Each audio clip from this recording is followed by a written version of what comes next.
like to go is exactly 0.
Faktor cuaca dan angin bukan punca berlaku insiden seorang para peluncur maut selepas payung terjun dikendalikannya hilang kawalan dan berempuh sebatang pokok di Bukit Batu Pahat, Kuala Kubu Baru semalam. Ketua Polis Daerah Hulu Selangor, Superintendent Arsad Kamarudin berkata, insiden itu berlaku dipercayai berpunca daripada masalah teknikal yang belum dapat dikenal pasti sehingga mengakibatkan mangsa tersangkut di atas pokok pada ketinggian 12.19 meter. Siasatan awal polis mendapati mangsa membuat terjunan 2 kali pada hari sama semasa kejadian dan siasatan lanjut mendapati kejadian itu tiada unsur jenayah. Polis juga membuka satu kertas siasatan yang diklasifikasi sebagai mati mengejut. Pada Sabtu, Muhammad Farhad Khalid, 44 tahun, maut selepas mengalami kecederaan ketika melakukan aktiviti luncur udara di Bukit Batu Pahat, Kuala Kubu Baru. Jabatan Bomba Dapur Dalamat Selangor menerima panggilan kecemasan berhubung kejadian tersebut pada 4.56 petang dan mengambil masa 2 jam untuk menurunkan mangsa berikutan ketinggian dan lokasi pokok berkenaan.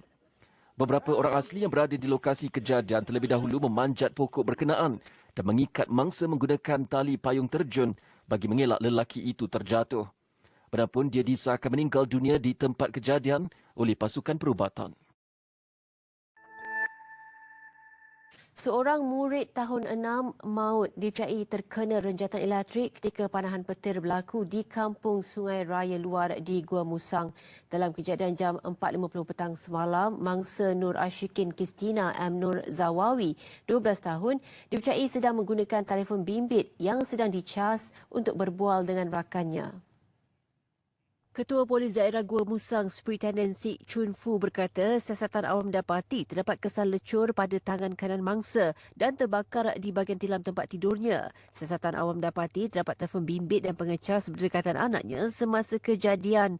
Sementara itu, bapa mangsa Muhammad Nur Zawawi Awang, 54 tahun, ketika kejadian dia berada di surau di hadapan rumah dan bergegas pulang apabila isteri Siti Nuraini Rashid, 41 tahun, memanggilnya untuk memeriksa perkakasan elektrik terpadam selepas dentuman petir yang kuat. Arwah masih di dalam bilik, kita tidak perasan lagi. Setelah lebih kurang dalam 10 minit selepas tu, baru isteri saya masuk ke bilik kerana betul-betul melalui bilik dia tu untuk ke dapur. Dia tertengok dia tu Dia cuba manggil dia, tidak, tengok-tengok dia tidak sedarkan diri. Ketika panahan petir berlaku, mangsa dipercayai sedang berbual dengan rakannya menerusi telefon bimbit yang ditemui di tangan kanannya. Masa kejadian itu, kemungkinan anak saya sedang bercakap dengan telefon lah, dengan kawan dia lah.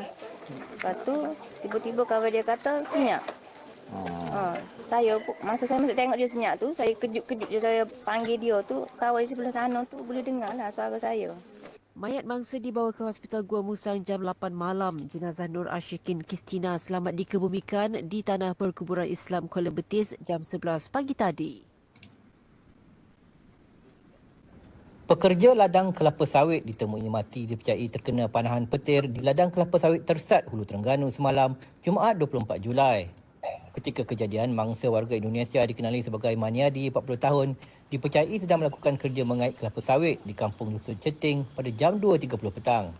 Ketua Polis Daerah Hulu Terengganu, Deputi Superintenden Muhammad Adli Mat Daud berkata, ketika kejadian cuaca ribut petir dan mangsa dipercayai terkena panahan petir, berikutan terdapat kesan terbakar di telapak tangan.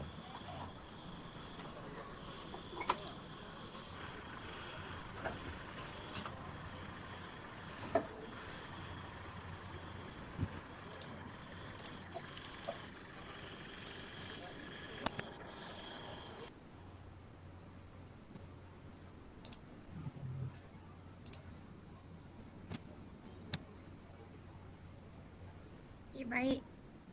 Assalamualaikum, selamat pagi dan salam Jumaat pada hadirin dan hadirat yang sudi meluangkan masa pada pagi ini. Jadi saya harap saudara-saudari sudah bersarapan dan sangat bertenaga pada pagi ini. So, nama saya ialah Hana daripada Pusat Pengurusan Alam Sekitar Institut Perubahan Iklim daripada IKM sebagai pengurusi majlis. Jadi tanpa melengahkan masa, saya mempersilakan yang berusaha Dr. Zaini Sakawi, pengarah Institut Perubahan Iklim dari UKM untuk memberikan sepatah dua kata sebagai ucapan aluan. Saya lihat Dr. Zaini sudah bersedia. Saya dipersilakan Dr. Zaini. Okey, terima kasih Dr. Wan Hana selaku pengurusi majlis dan juga Dr. Maggie kita punya moderator pagi ni. Okey, bismillahirrahmanirrahim. Assalamualaikum warahmatullahi wabarakatuh. Salam sejahtera, salam satu UKM Universiti Watan dan salam satu Malaysia Madani. Yang berusaha Encik Ambun Dindang, pengarah kanan Pusat Instrumentasi Meteorologi dan Sains Atmosfera Jabatan Meteorologi Malaysia. Sama kita juga ada yang berusaha Dr. Ahmad Fairuz Jamaluddin, pengarah bahagian Sains Atmosfera dan Pemberdayaan Awam juga daripada Jabatan Meteorologi Malaysia, pegawai-pegawai kerajaan, penyelidik, pensyarah, pelajar serta hadirin dan hadirat yang saya hormati sekalian. Saya mengucapkan syukur kehadrat Allah Subhanahu Wa Taala kerana dengan limpah kurnianya dapat kita berkumpul pada pagi Jumaat Allah Mulia ini di Forum Umum Institut Perubahan Iklim untuk bilangan 1 siri 2023, khususnya bertajuk bukan sekadar data cuaca. So tajuk yang begitu agak tersirat dalam kita cuba mengupas perkara yang selain daripada berkaitan fokus alam sekitar dan perubahan iklim dan isu-isu lain, malah sesuatu yang tersirat yang saya rasa perlu didedahkan ataupun dikongsikan kepada pihak umum. So untuk makluman semua, forum ini akan mendedahkan secara ringkas sedikit perkara berkaitan dengan fungsi Jabatan Meteorologi Malaysia ataupun lebih kita kenali sebagai Met Malaysia, sebab ramai orang lebih sinonim bila disebut Met Malaysia tersebut. So saya dimaklumkan juga ada sedikit kupasan tentang peralatan yang digunakan oleh Met Malaysia dalam melaksanakan fungsi rutin jabatan. Dan forum ini juga akan menekan variasi kegunaan data yang tersedia di Met Malaysia, yang mana secara perspektif seringkali kita beranggapan bahawa data yang ada di Met Malaysia itu lebih kepada penceritaan tentang perkara-perkara cuaca yang berkaitan dengan suhu, kelembapan bandingan, arah angin, kelajuan angin, gempa bumi dan sebagainya. Tanpa kita sedari, sebenarnya data cuaca yang tersedia di Map Malaysia ini turut digunakan dalam menangani isu-isu sosial khususnya yang berkaitan dengan kriminologi dan bencana yang berlaku di Malaysia.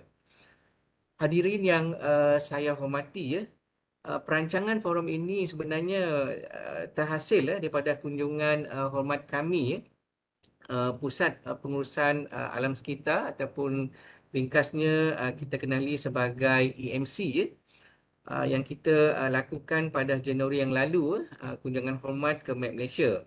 Jadi lautan tersebut sebenarnya membincangkan kerjasama ataupun hubungan dua hala yang boleh dilaksanakan di antara Map Malaysia dengan pihak EMC dan juga Institut Perubahan Iklim secara umumnya. Jadi lawatan tersebut sebenarnya secara langsung membuka mata kita bahawa data yang tersedia di Map Malaysia ini begitu meluas dia punya variasi fungsi tersebut. Jadi ekoran itu kami pun berfikir perkara ini perlu dikongsikan kepada pihak awam untuk sama-sama melihat kepelbagaian fungsi data-data yang ada di Map Malaysia. Jadi untuk makluman juga, EMC ini merupakan satu pusat yang ditubuhkan di bawah Institut Perubahan Iklim pada tahun lepas. Dan pusat ini sebenarnya berfungsi khusus sebagai pusat khidmat nasihat dan sumber rujukan utama kepada kerajaan dalam perkara-perkara ataupun isu yang berkaitan dengan alam sekitar dan juga perubahan iklim. Jadi kami di pihak Institut Perubahan Iklim dan UKM khususnya amat berbangga dapat bersama-sama menjayakan inisiatif ini melalui sumber dan kepakaran yang sedia ada di UKM dan juga institusi pengajian lain dan juga agensi-agensi kerajaan lain sebagai rakan kolaborasi di bawah EMC. So sebagai sebuah institut penyelidikan, sememangnya menjadi hasrat IPI untuk menjalankan penyelidikan multidisiplin bagi memelihara dan memelihara alam sekitar demi kelangsungan masa depan. Akhir kata, saya ingin mengucapkan setinggi terima kasih pada kedua-dua panel kita, Encik Ambon dan juga Dr. Fairuz atas lamaran kita sudi untuk meluangkan masa berkongsi ilmu dan pengalaman dalam forum pagi ini. Dengan itu juga saya ingin mengucapkan terima kasih kepada ahli jawatan kuasa yang telah berterumus-lumus dalam menjayakan program ini. Semoga objektif yang telah direncanakan melalui program ini dapat dicapai dan diharap agar semua pihak memperolehi ilmu yang bernilai daripada penganjuran forum ini. So dengan itu saya sudahi dengan wabillahi taufiq wa hidayah. Assalamualaikum warahmatullahi wabarakatuh. So saya serahkan kepada Dr. Wan Hana. Waalaikumsalam warahmatullahi wabarakatuh. Terima kasih banyak Dr. Zaini. Ya Dr. Zaini, kita juga berkesempatan untuk melawat dan melihat bagaimanakah Jabatan Meteorologi Malaysia melakukan operasi sebenar dan kita sangat teruja ketika itu dan sangat berterima kasih kepada Met Office di atas sumbangan yang diberikan. Oleh itu, tanpa membuang masa, mari kita sama-sama mendengar apakah tugas dan isu penting yang ditangani oleh Jabatan Meteorologi Malaysia. Dengan itu, saya menyerahkan mikrofon kepada moderator pagi ini iaitu Dr. Maggie Olchelgi daripada Institut Perubahan Iklim. Persilakan Dr. Maggie. Ya, terima kasih Dr. Hana. Selamat pagi, salam sejahtera dan salam Malaysia Madani kepada pengurusi majlis, pengarah Institut Perubahan Iklim dan ahli panel yang dihormati serta para hadirin sekalian. Terima kasih atas kesempatan ini yang kita ada supaya kita bersama-sama bersuara secara maya dalam forum yang dinamakan Bukan Sekadar Data Cuaca pagi ini. Saya adalah Ochalgi, juga dikenali sebagai Maggie, akan bersama-sama hadirin sekalian sebagai moderator forum hari ini. Apabila kita berbincang pasal maklumat dan data cuaca, agensi pertama yang kita fikirkan adalah Jabatan Meteorologi Malaysia, iaitu Met Malaysia lah. Justru hari ini, kita bersyukur sangat dapat menjemput ahli panel forum, orang-orang besar dari Met Malaysia yang sudi berkongsi informasi dan maklumat yang lebih lanjut tentang data cuaca yang sedia ada serta apakah kegunaan lainnya. Dan tanpa berlengah lagi, so panel pertama hari ini adalah yang berusaha Encik Ambun Dindang yang telah berkhidmat di Met Malaysia selama 30 tahun sejak tahun 1994. Beliau mendapat pendidikan peringkat ijazah dalam bidang fizik dari Universiti Kebangsaan Malaysia, alumni kita, pada tahun 1992. Dan beliau pernah berkhidmat sebagai guru sandaran di SMK Bahasa Malaysia Sarantok, Sarawak pada tahun 1993. Dan pada September 1994 hingga 1995, beliau mengikuti kursus asas dan lanjutan meteorologi di India Meteorological Department, Pune, India. Sepanjang perkhidmatan di Met Malaysia, beliau telah memegang banyak jawatan seperti pengarah di Pejabat Meteorologi Sarawak dan Sabah, bahagian penyelidikan dan pembangunan teknikal serta perancangan strategik dan antarabangsa. Dan kini beliau adalah pengarah kanan Pusat Instrumentasi Meteorologi dan Sains Atmosfer sejak Februari 2021. Selamat datang Encik Ambun. Apa khabar Encik? Khabar baik, Dr. Maggie. Terima kasih. Nampak semangat lah Encik. Dan hari ini saya juga memperkenalkan panel kedua dan panel kedua yang berada di sini dengan kita adalah yang berusaha Dr. Ahmad Fairuz Jamaluddin yang telah berkhidmat di Met Malaysia sejak tahun 1998. Hampir setanding dengan Encik Ambun lah. Beliau dianugerah ijazah sarjana muda dalam bidang matematik dari Universiti Malaya dan ijazah sarjana serta doktoral daripada dalam bidang klimatologi dari Universiti Kebangsaan Malaysia, juga alumni kita. Beliau pernah berpegang beberapa jawatan di Met Malaysia sebagai peramal cuaca, pegawai meteorologi di beberapa pejabat, bahagian instrumentasi meteorologi, pusat operasi cuaca kebangsaan dan bahagian ICT. Dan kini beliau adalah pengarah di bahagian sains atmosfera dan pembenihan awan sejak Oktober 2019. Selamat datang Dr. Fairuz. Apa khabar Doktor? Ya, terima kasih Dr. Maggie. So, baik, terima kasih. Ya, dah bersedia. Ya, InsyaAllah. So, hadirin sekalian dan ahli panel dihormati, kembali kepada topik forum kita hari ini iaitu bukan sekadar data cuaca. So, izinkan saya untuk membuka tirai perbincangan forum hari ini dengan soalan pertama yang ingin saya ajukan kepada ahli panel pertama. Encik Ambun, bolehkah Encik memberikan sikit penjelasan tentang peralatan yang digunakan oleh Met Malaysia dalam memantau keadaan cuaca, aktiviti penerbangan dan gempa bumi di Malaysia? Okey, terima kasih Dr. Maggie selaku moderator kita pada pagi ini.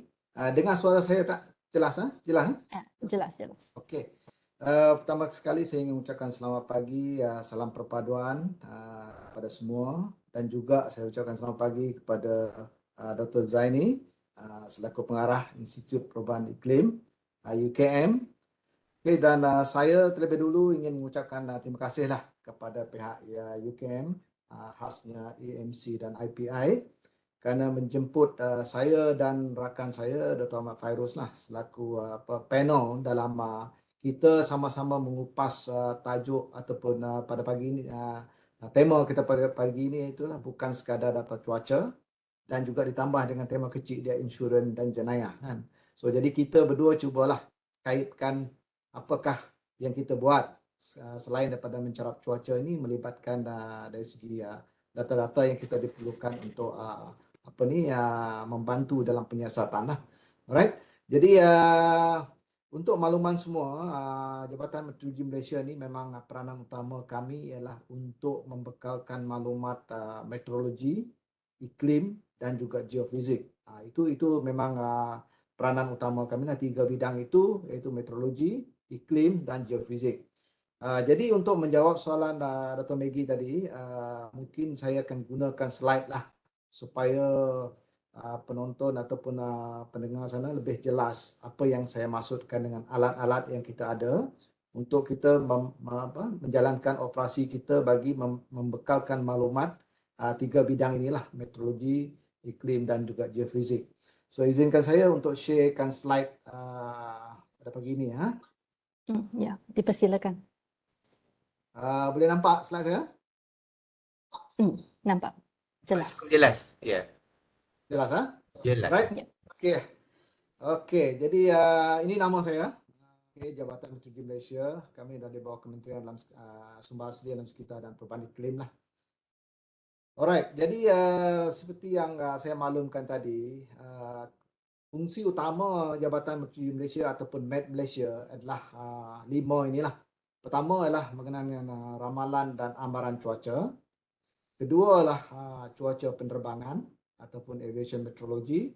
Ketiga adalah mengeluarkan maklumat gempa bumi dan juga amaran tsunami. Keempat ialah sebagai pengkalan data untuk maklumat klimatologi ialah iklim lah, dan juga agrometeorologi iaitu bahagian iklim pertanian. Dan yang terakhir ialah melakukan pencerapan untuk memantau keadaan atmosfera kita dari segi atmospheric sign and the cloud seeding operation. So itulah 5 bidang utama yang dijalankan oleh MET Malaysia, dan saya akan menjelaskan perkara yang 1, 2 dan 3. Yang keempat ni lebih kepada data-data, simpanan data.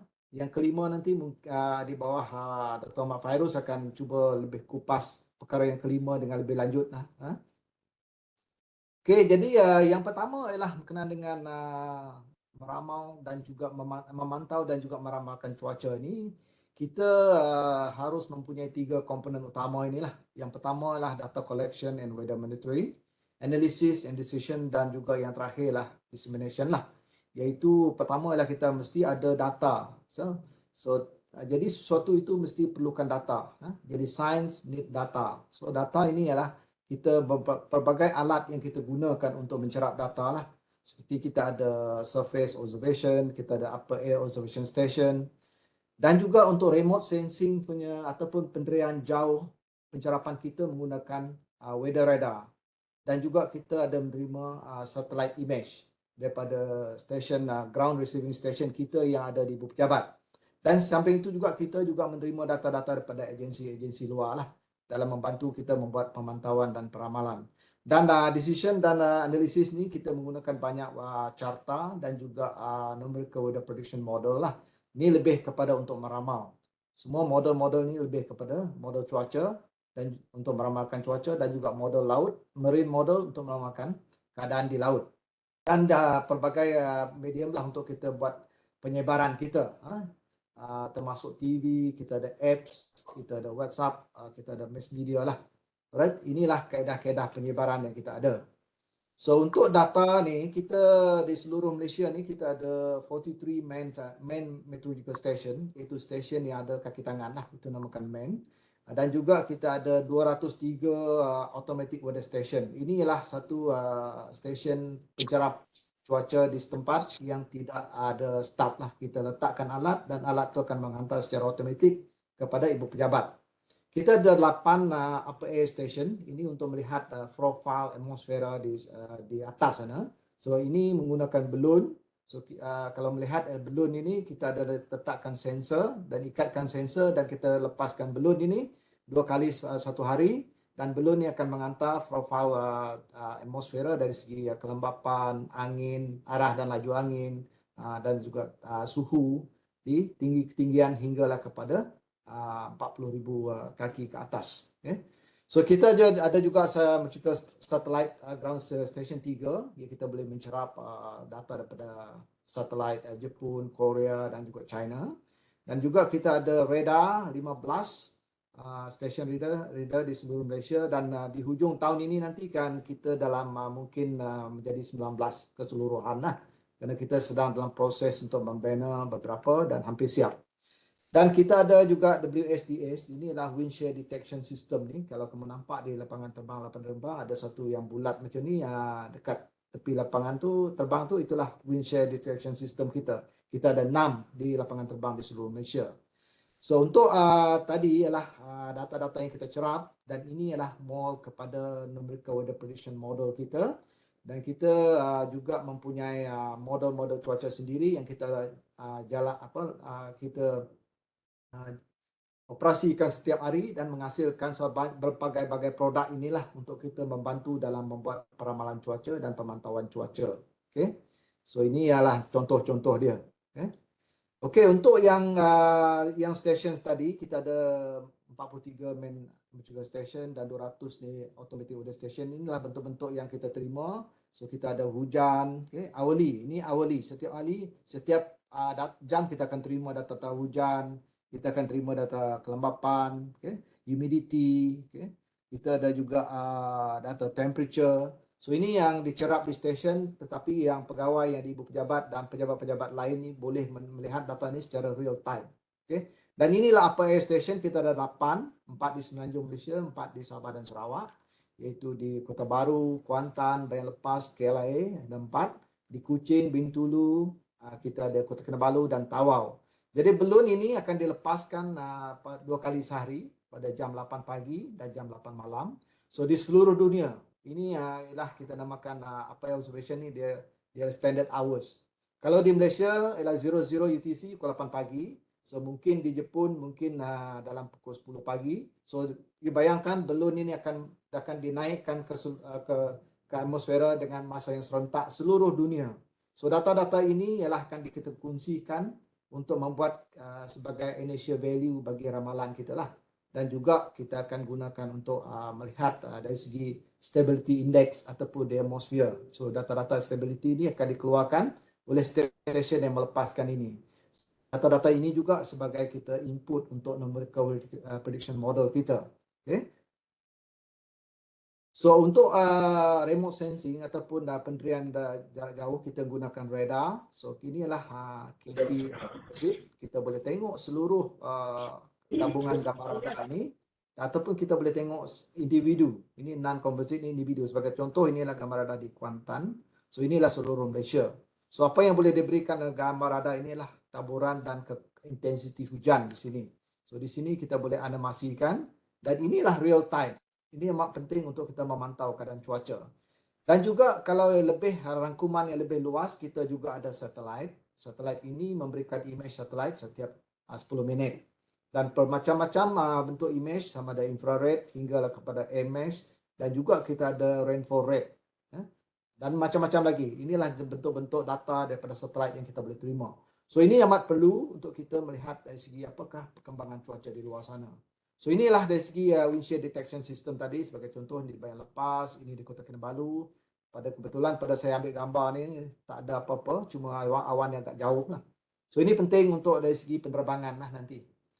Alright, dari segi penerbangan pula, kita ada pengumpulan data juga sama, dan juga analisa, dan juga penyebaran dan terus kepada pengguna lah.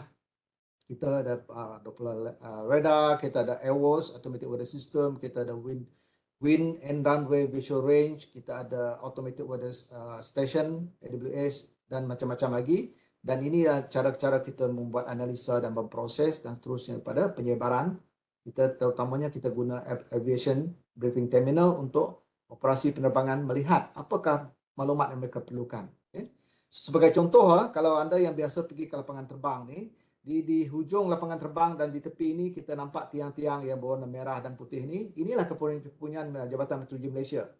Kita ada silometer ni. Silometer ni adalah untuk mengukur dasar awan di hujung runway. Ini satu di hujung sini, satu di hujung sini. Ini adalah di KLIA. Okay, runway 1, runway 2 dan runway 3 di sebelah ini lah. So inilah untuk runway ni, setiap ni ada satu pasang dia ni, satu set peralatan ini. Kita ada wind sensor, kita ada RVR, okay?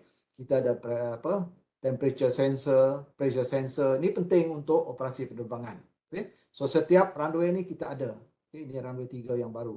Okay? Untuk KLIA 2. So ini yang kalau kamu tengok ni adalah kegunaan dia lah untuk operasi penerbangan.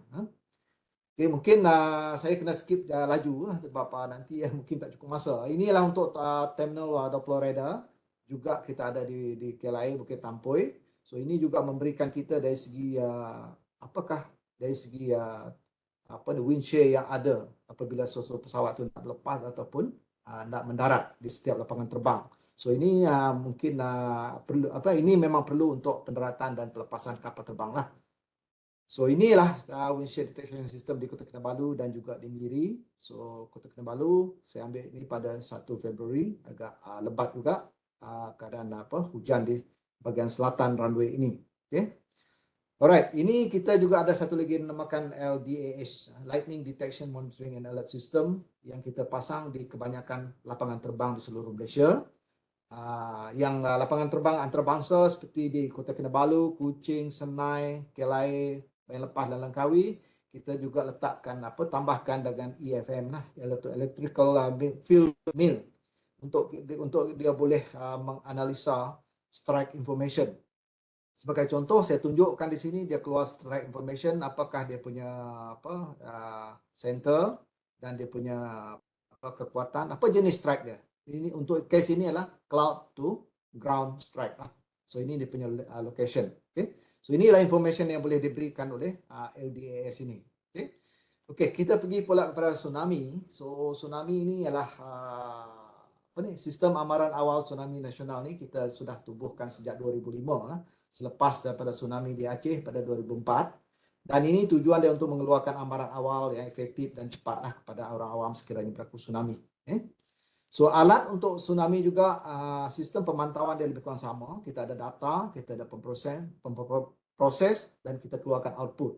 So data-data ini adalah pemantauan masa nyata untuk kita ada rangkaian seismik, kita ada tolok pasang surut, kita ada kamera pantai, dan juga kita terima data-data daripada luar negara seperti Global Seismic Network dan juga Integrated Research and Seismic Society ini. So ini juga kita terima, bukan saja yang lokal kita ada.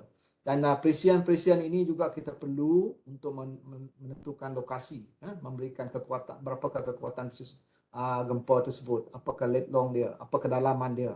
Dan juga TOS ni satu yang perlu juga jika yang berlaku tsunami.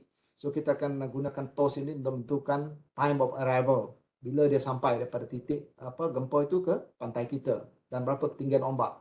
Inilah Tsunami Observation and Assimilation System Terminal lah. So ini yang kita ada. Kita juga keluarkan shake map lah. Kita melihat berapa gegaran yang dirasai di sesuatu tempat jika berlakunya gempa bumi. Sebagai contoh yang berlaku yang di sekarang ni di Turki kan. So untuk memantau gempa ni kita ada 80 stesen seismologi lah. 80. Sebenarnya weak motion ada 43. Yang terbaru kita belum masuk ke sini. So 43 dan juga 37 yang strong motion lah.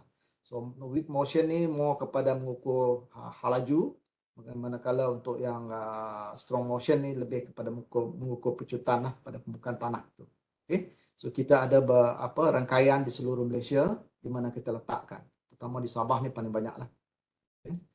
Okay, kita juga ada tolok pasang surut. Ini lebih kepada melihat perubahan air laut lah. Jika berlakunya tsunami, sudah tentu air laut itu akan berubah daripada paras ketinggian. Begitu juga paras kamera pantai kita.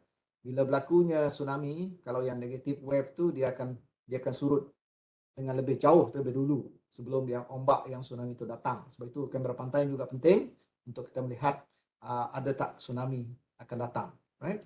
So begitu juga seperti yang saya katakan tadi, sistem gegaran ini, peta gegaran ini melihat dari segi berapa kuat daripada, sebagai contoh ini adalah yang berlaku di Ranau Sabah pada 5 Jun 2015. So kita menghasilkan peta gegaran inilah. So kita dapat tahu daripada jarak daripada pusat ini, epicenter ni, berapa gegaran yang dapat dirasai oleh penduduk di sekitar itu. So inilah produk-produk yang kita dapat janakan untuk memantau gempa bumi dan tsunami lah. Alright, saya ingat itu saja untuk menjawab soalan pertama, iaitu alat-alat tadi kan. Maggie tanyakan alat-alat, so saya tunjukkan alat-alat ini untuk supaya lebih faham lah daripada saya bercerita tanpa slide ni. Okey, saya ingat itu menjawab soalan tadi. Mungkin saya balik kepada Dr. Moderator. Ya, terima kasih Encik Ambun. Agak banyak yang Malaysia ini merangkumi dalam pemantauan keadaan cuaca, bukan hanya cuaca, iklim juga dan geofizik juga.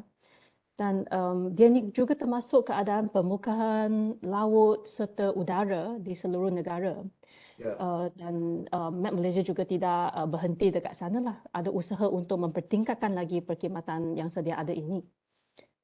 Dan saya ingin ajukan soalan kedua kepada Dr. Fairuz. Bagaimana pula dengan pemantauan aktiviti atmosfera yang diberikan perkhidmatan daripada Met Malaysia ini? Bolehkah doktor jelaskan apa parameter atmosfera yang kerap dicerap serta peralatan yang digunakan dalam pemantauan aktiviti di atmosfera Malaysia ini? Okey, terima kasih Dr. Moderator. Harap boleh dengar suara saya jelas. Ya, jelas. Ya, okey, terima kasih. Mula sekali saya ucapkan terima kasihlah kepada Dr. Moderator dan juga pihak EMC dan pihak Institut Perubahan Iklim lah sebab menjemput kami ke forum ini yang bertajuk bukan sekadar data cuaca. Alhamdulillah sebelum ni Encik Ambon telah cerita secara panjang lebar tentang data-data dari segi data-data permukaan, juga data gempa bumi dan juga data penerbangan. Saya akan lebih fokus kepada orang kata data-data yang ada orang kata hubung kait secara terus dengan pihak EMC ataupun pihak Institut Perubahan Iklim. So data-data yang saya akan cerita ni adalah lebih kepada orang kata data-data kita boleh cakap data alam sekitar dan juga data-data yang mempunyai kaitan secara langsung lah dengan orang kata isu-isu perubahan iklim dan sebagainya. Secara amnya data yang peralatan dan data yang saya akan cuba cerita ni adalah data dari segi gas rumah hijau. Kita monitor Jabatan Meteorologi Malaysia monitor gas rumah hijau yang terdiri daripada karbon dioksida, karbon monoksida, meten dan juga H2O. Juga dari segi ozon dan ultraviolet lah. And then satu lagi yang agak penting yang kita rasanya orang selalu lupa. Satu adalah hujan asid. Sebenarnya benda-benda ni memberi impak secara langsung pada orang kata keadaan atmosfera dan juga keadaan orang kata kehidupan lah kepada negara kita lah. Ya, sebelum tu saya rasa sama seperti yang Encik Ambon cerita tadi, saya rasa saya perlu share juga saya punya slide supaya ianya nampak lebih jelas lah. Ya, izinkan saja. Ya.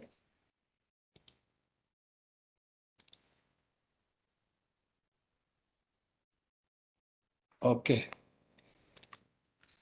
So, saya mulakan dengan data gas rumah hijau. So, seperti di paparan, ini adalah orang kata stesen kami yang terdapat di Lembah Danum. Untuk memantau gas-gas rumah hijau ni secara amnya kita menggunakan dua kaedah lah. Satu menggunakan secara automatik, yang keduanya secara manual. So yang secara manual ni adalah seperti flash sampling. Yang ini kita monitor secara amnya keseluruhan data-data gas rumah hijau termasuk isotop-isotopnya. So di sini bermaksud data flash sampling ni kami collect dan juga kami hantar ke lab-lab kimia seperti di NIST, Japan untuk buat analisa lah. Untuk data secara automatik kita menggunakan GSG ataupun gas rumah hijau analyzer. So macam ni di Lembah Danum kita menggunakan Picaru. And then macam Picaru ni kita letak pada ketinggian 100 meter di atas tower lah. Sebab kita nak ukur orang kata gas rumah hijau latar ataupun ambient gas rumah hijau lah. So kita perlu reduce, kurangkan kesan-kesan dyna, kesan-kesan aktiviti manusia supaya kita dapat bacaan secara orang kata data sebenar lah, data latar di Malaysia. Selain daripada itu, kita juga ada pelbagai instrumen lah yang kita letak pada ketinggian yang berbeza untuk orang kata verified data-data yang terdapat pada yang ketinggian 100 meter tersebut lah. So yang ini adalah contoh stesen kita di Lembah Danum. So dia ada peralatannya adalah seperti dengan dapat dilihat. Secara amnya di Malaysia kita ada 4 stesen gas pemantauan gas rumah hijau. Kita ada di Gunung Raya dan kita ada di Gunung Bincang. Kita ada juga di Bukit Sebangka Sarawak dan juga di Lembah Danum Sabah lah. So ketinggian tower yang digunakan adalah berbeza mengikut pada tahap di mana kita rasa udara yang kita ambil tu adalah sesuai untuk mewakili keadaan atmosfera di Malaysia. So ini adalah contoh-contoh data yang kita pamerkan. Data-data gas rumah hijau ni kita paparkan di laman web Jabatan Meteorologi Malaysia. Data-data ni adalah secara real time dan seperti yang kita nampak di paparan ada data daripada Gunung Raya pada waktu bila pukul berapa dan daripada dari segi metannya, karbon dioksidanya, karbon monoksidanya dan juga H2O. Selain pada itu, untuk kegunaan data ni seperti yang saya cerita tadi, so kegunaan data ni lebih kepada orang kata national punya obligation kepada United Nations of UNFCCC dan juga kepada IPCC, Intergovernmental Panel on Climate Change. So basically data-data ini kita gunakan untuk orang kata mengukur orang kata komposisi ataupun intensity gas rumah hijau di dunia lah. In general, berdasarkan data-data kita, kita dapati bahawa kita punya bacaan gas-gas rumah hijau kita adalah konsisten dengan bacaan global, kecuali metan, di mana kita dapati bahawa metan di kawasan kita secara kasarnya lebih tinggi lah daripada bacaan global.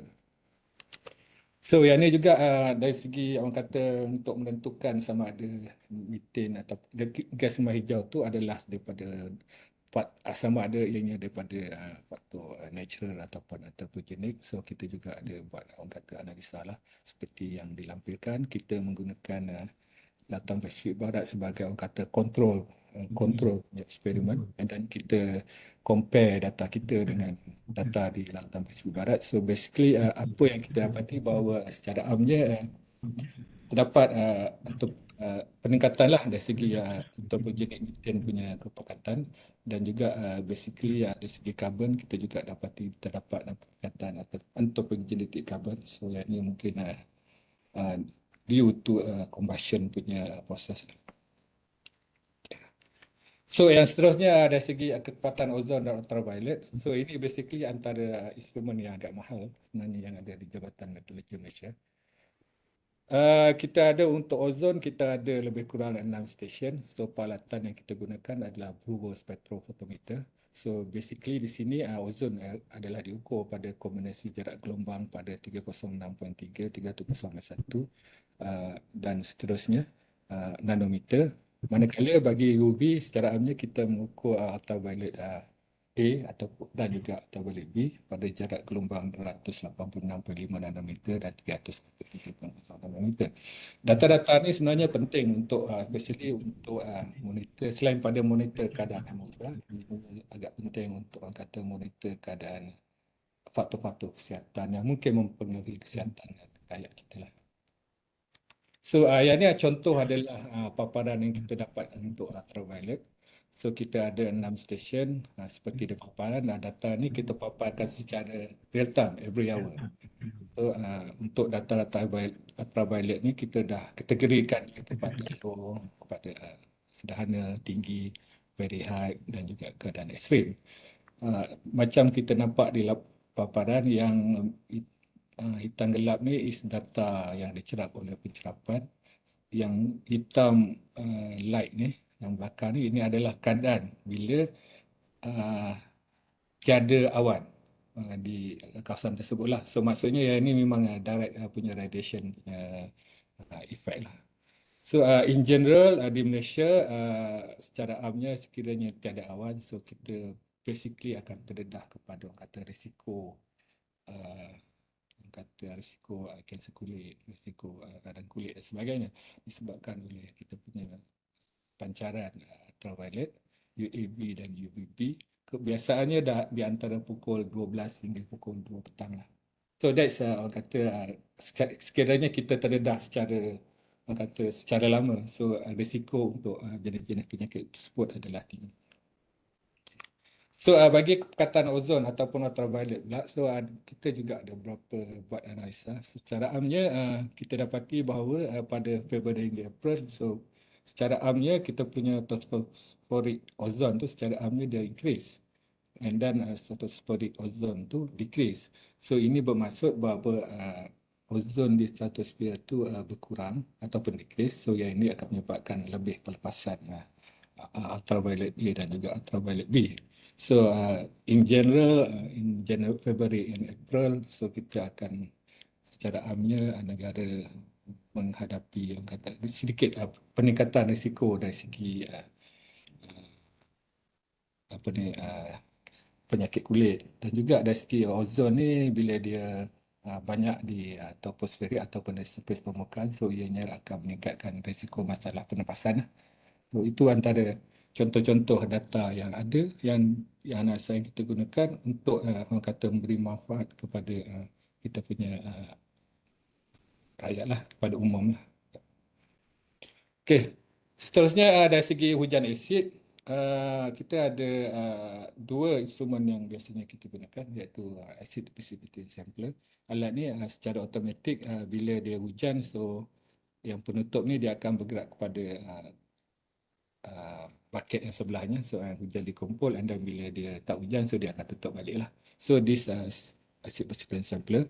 Dan juga kita ada yang orang kata just open lah untuk mengukur hujan. So data-data yang dikutip, air hujan yang dikutip ni kita hantar kepada Jabatan Kimia untuk analisa lanjut lah. Di Malaysia kita ada lebih kurang 30 stesen yang mengukur kesedaran air hujan. So ini adalah contoh-contoh output ataupun data yang kita dapat. So basically kita monitor biasanya dari segi pH, kandungan sulfat, nitrat dan sebagainya.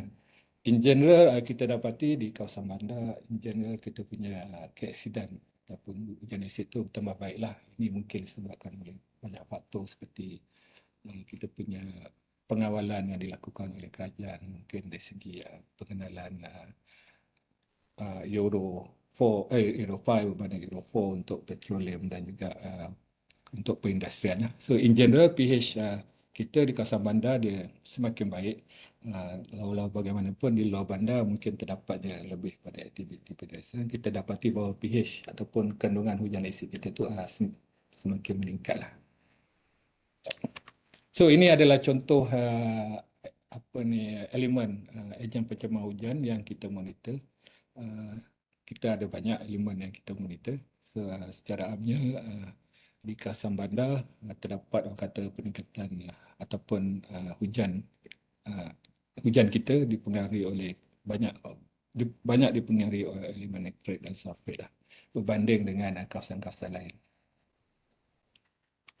So saya rasa itu saja Dr. Moderator. So terima kasih.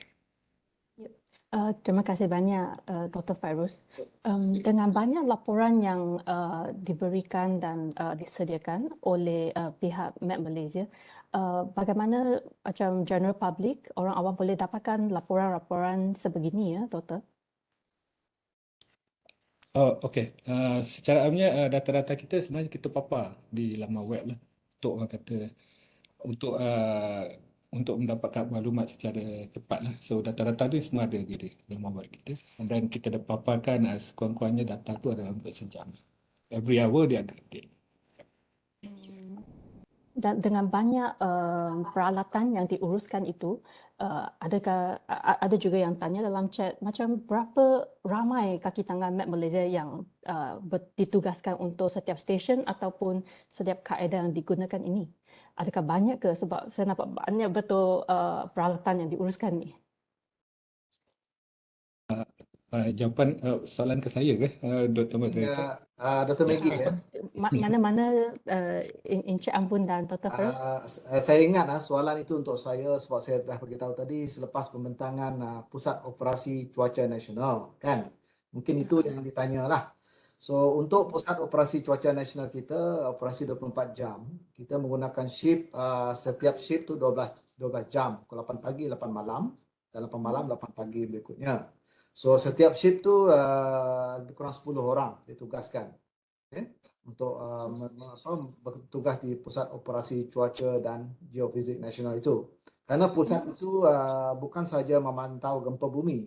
Pusat itu juga memantau cuaca, keadaan laut dan juga gempa bumi. So sebab itu dia lah ramailah. Separuh daripada itulah untuk gempa bumi dan separuh lagi itu untuk cuaca. Seperti yang kalau kamu melawat di tingkat 6 di pejabat kami, kamu akan nampaklah ada pembagian tugas tu.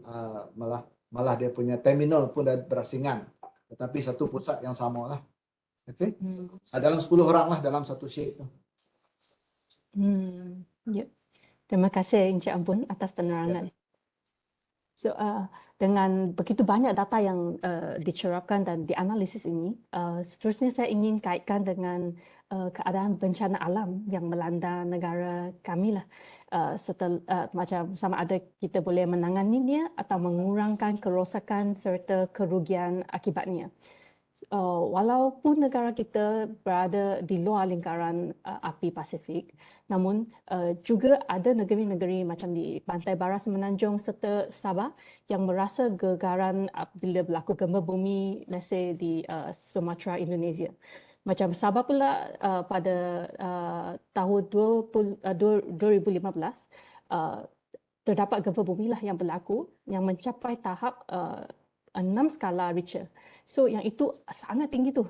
So justru soalan saya ingin tanya Encik Ambon, sama ada Met Malaysia sebagai agensi yang berperanan dalam memantau aktiviti gempa bumi ini, bagaimana pula Met Malaysia boleh mengesan dan seterusnya mengeluarkan data atau maklumat gempa bumi kepada masyarakat umum, dan adakah data gempa bumi ini boleh membantu dalam tuntutan rasa insurans jika berlaku kerosakan harta benda dan juga kehilangan nyawa? Okey, terima kasih Dr. Moderator, Dr. Maggie.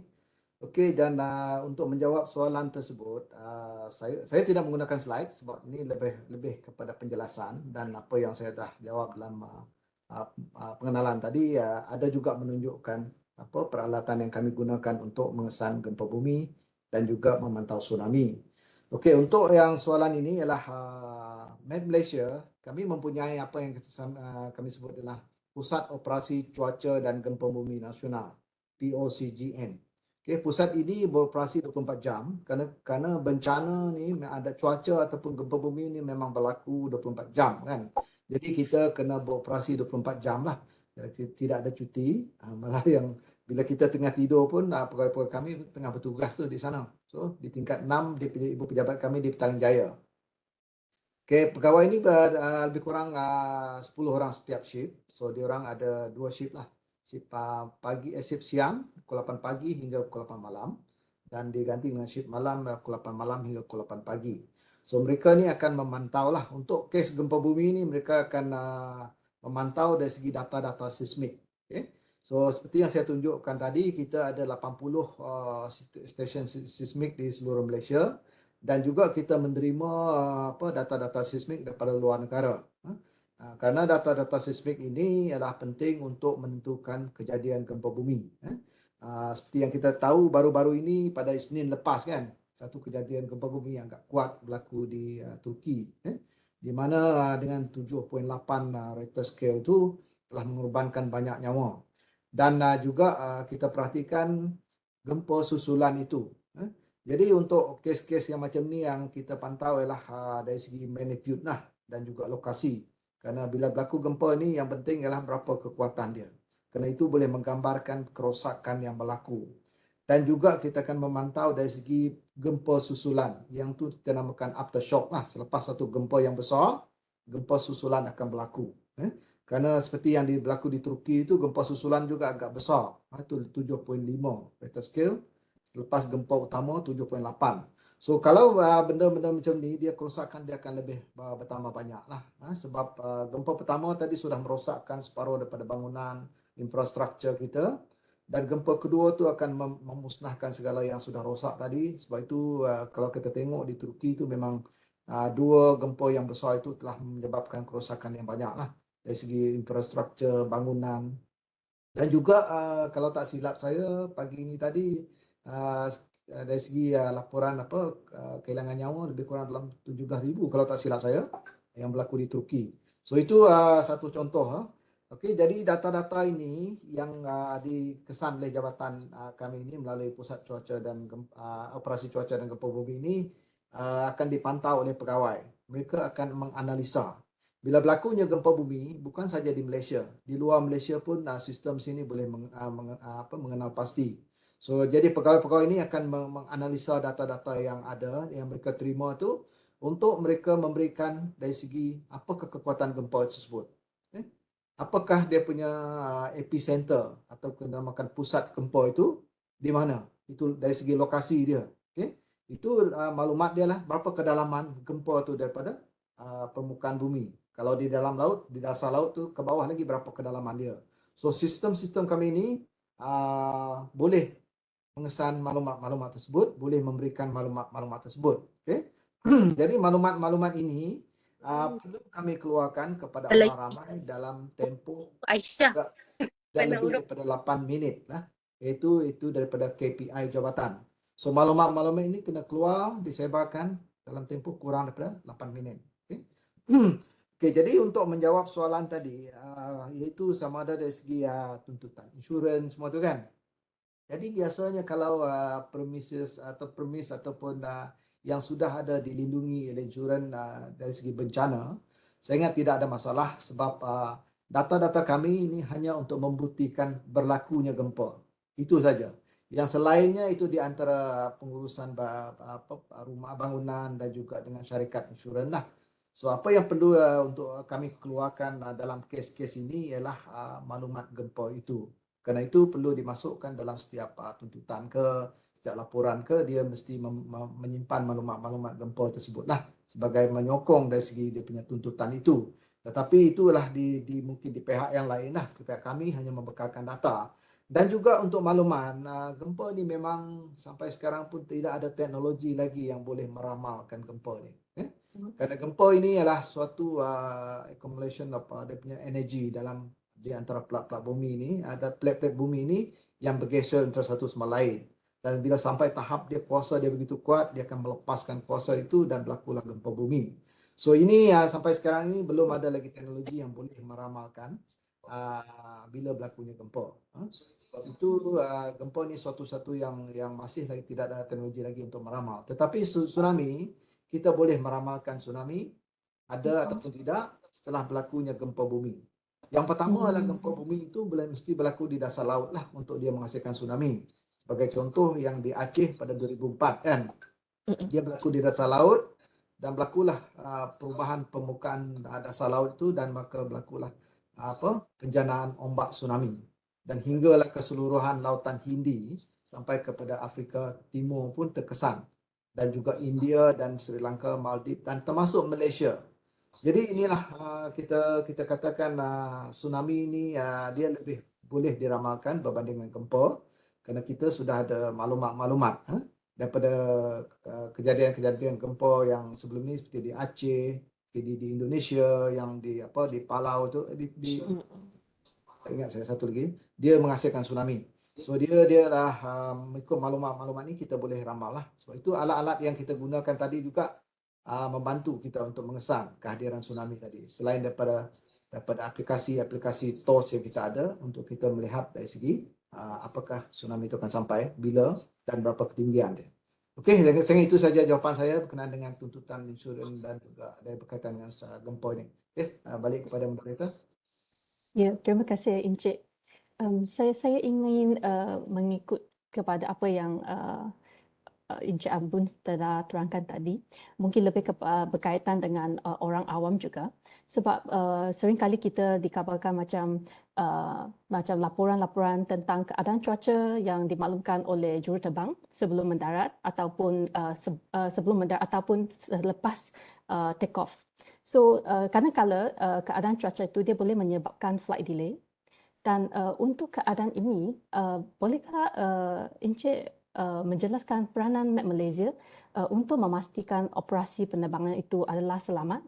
Dan adakah data yang dibekalkan ini boleh digunakan untuk macam pihak operasi penerbangan itu untuk menentukan bila untuk berlepas dan ini itu, dan juga sama ada mereka mengikut masa yang dirancangkan untuk pelepasan itu, dan sekiranya sebab bencana cuaca ataupun delay yang disebabkan oleh keadaan cuaca ini, bolehkah ini diambil kira dalam tuntutan insurans? Okey, terima kasih Dr. Maggie ya. So kita berbalik kepada cuaca penerbangan pula. Yang soalan pertama Dr. Maggie tadi berkenaan dengan gempa bumi dan soalan kedua ni berkenaan dengan cuaca penerbangan dan juga dikaitkan dengan tuntutan insurans. Okey, so beginilah So untuk meteorologi penerbangan ini, kami juga ada pejabat meteorologi penerbangan nasional yang terletak di KLIA.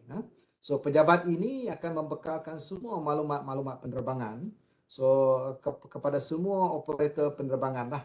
So jadi maklumat-maklumat penerbangan ini kami bekalkan kepada semua pesawat yang ingin berlepas daripada mana-mana lapangan terbang di Malaysia ini. Bukan saja daripada KLIA, tapi katakan sebagai contoh daripada Penang. Sebab Penang juga mendapat maklumat yang sama disediakan oleh KLIA, pejabat di penerbangan. So antara maklumat-maklumat yang kami bekalkan ialah seperti kita ada MITA. Inilah terlalu teknikal untuk saya jelaskan. Saya sebut saja. MITA ialah Meteorological Report. Kita ada TAFO, Terminal Aerodrome Forecast. Kita ada Significant Weather Chart. Kita ada Wind and Temperature Weather Chart. Dan juga macam-macam lagi lah maklumat yang diperlukan. So sebagai contoh lah, katakan satu pesawat tu mungkin saya boleh share sekejap. Ada tak? Saya nak share sikit. Mana saya punya ni? Boleh ya? Boleh. Boleh nampak? Tak nampak lagi. Alright. Okay. Ini contoh lah. So kita juga ada Malaysia Aero Weather web portal ini, tetapi ini ialah hanya boleh diakses oleh operator penerbangan lah. Kita bagi password. Sebagai contoh, katakan kapal tu nak terbang kepada area Australia. Dia klik Australia saja, dia dapatlah maklumat ini. Dan sebagai contoh maklumat ini, TAFO, dan dia juga maklumat SIGMET. Ini adalah Significant Weather Chart yang di atas sana, di paras penerbangan dia. So dia juga dapat wind dengan temperature chart ni yang dia boleh dia boleh forecastkan untuk ke depan. So dia akan tengok ni lah, katakan dia nak pergi ke Australia kan, dia pergi kepada ini Europe. So ini dah area-area yang kita ada untuk kita bagi cuaca kepada operator penerbangan. So selain daripada itu juga dia ada Significant Weather Chart. So untuk dia terbang ke mana-mana di Malaysia ini. Dan maklumat dalam ni adalah technical, hanya pilot dengan orang mat saja yang boleh membaca maklumat-maklumat ini. Sebab itu ada yang peserta menanyakan boleh dia akses email. Saya kata maklumat ni terlalu technical dan tidak sesuai kita bagi akses kepada orang awam lah. Okay? Kerana orang-orang tertentu saja. Jadi, sebagai contoh dia nak pergi ke Europe, bayangkan dalam 13 jam penerbangan ni dia kena ada maklumat semua ini. Alright, okay. Dari segi di darat juga seperti yang saya dah di lapangan lah. Seperti yang saya dah jelaskan awal tadi, kita ada beberapa di landasan itu banyaklah alat-alat kita, silometer, kita ada airworks, kita ada Doppler radar, kita ada WIBR. Ini juga membantu untuk operasi sebelum dia dalam pelepasan dan pendaratan kapal itu sendirilah. Alright, okay, dan banyak lagi maklumat-maklumat yang kami bekalkan lah.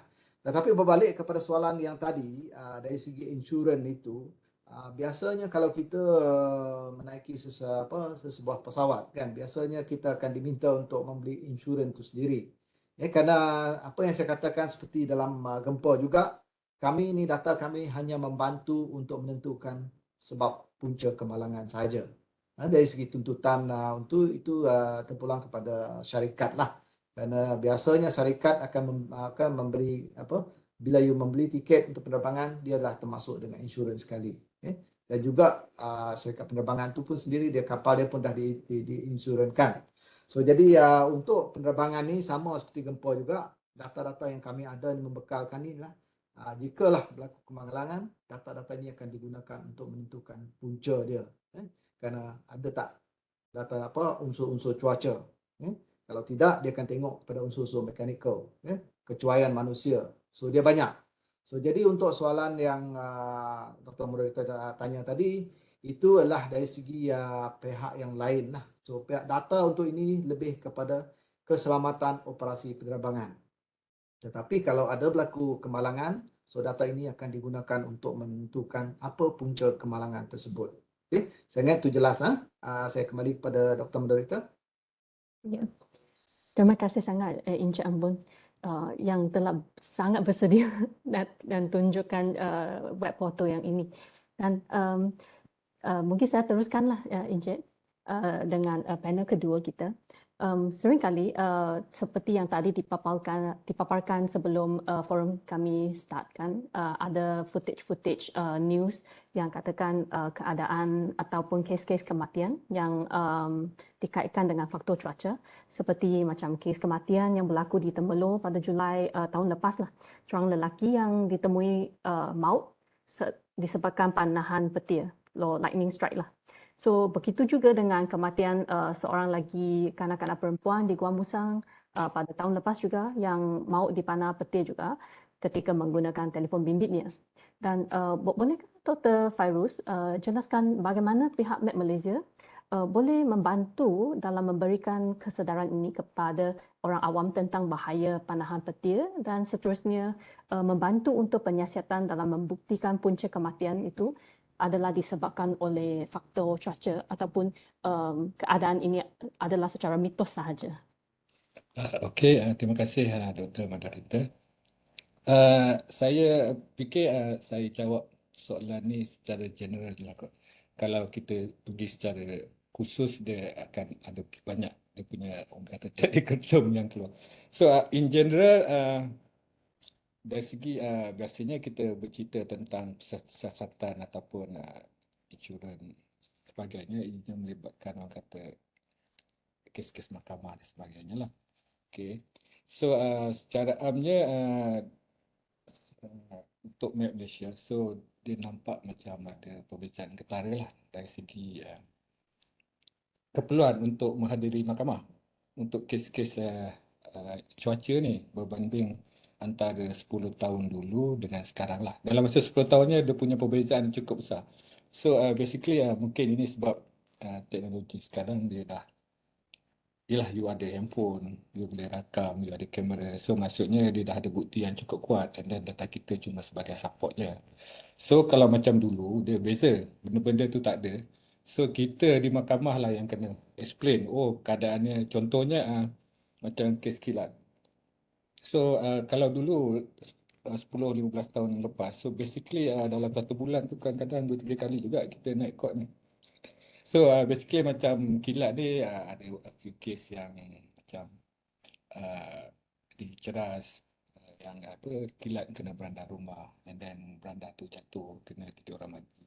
Dan kes-kes kebakaran yang orang kata yang pihak pengadu atau pemangsa claim daripada sama ada pihak insurans dan sebagainya, yang terjadilah pertikaian yang menyebabkan dia bawa ke mahkamah.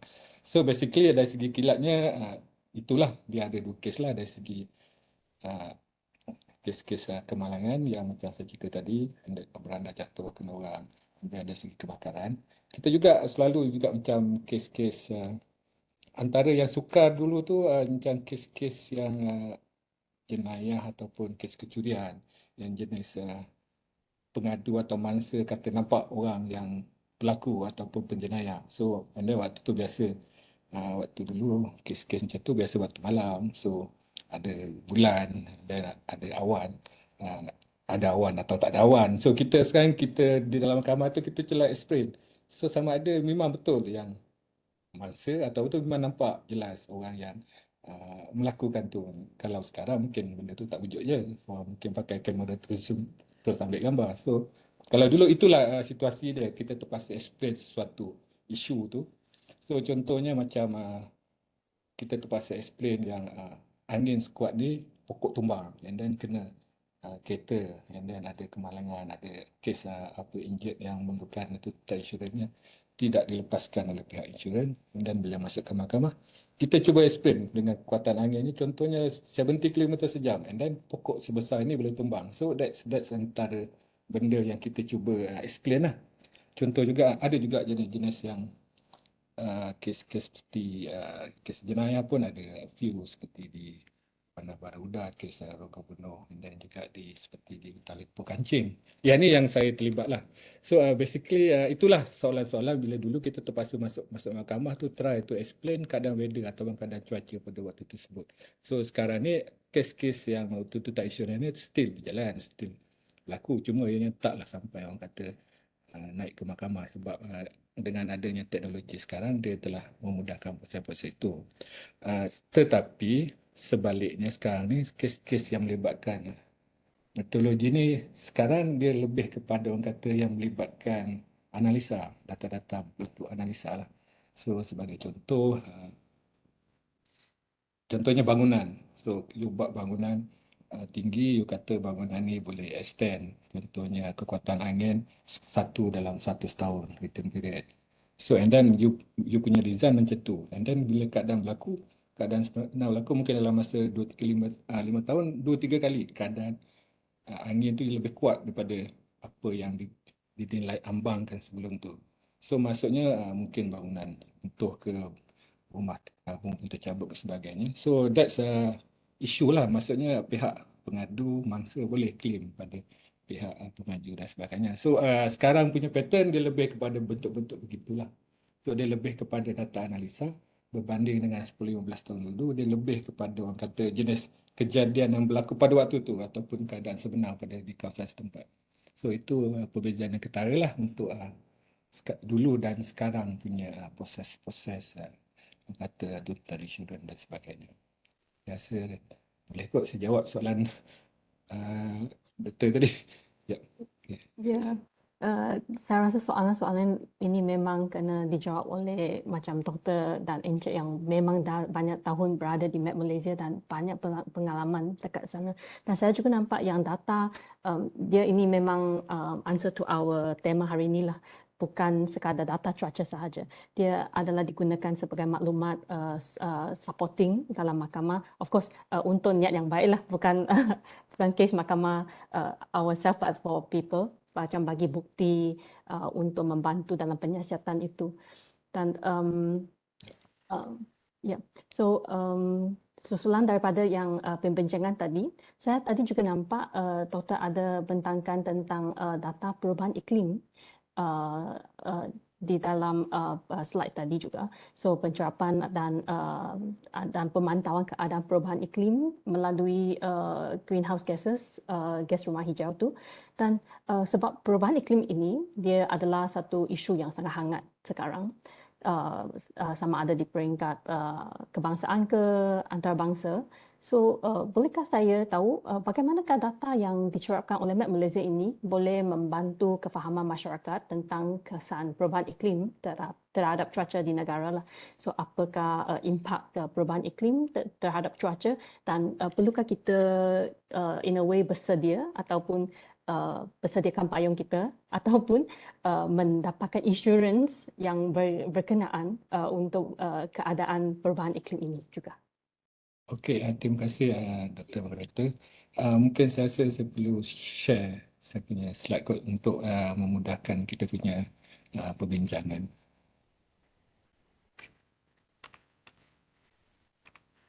Okey, boleh nampak ya, Dr.?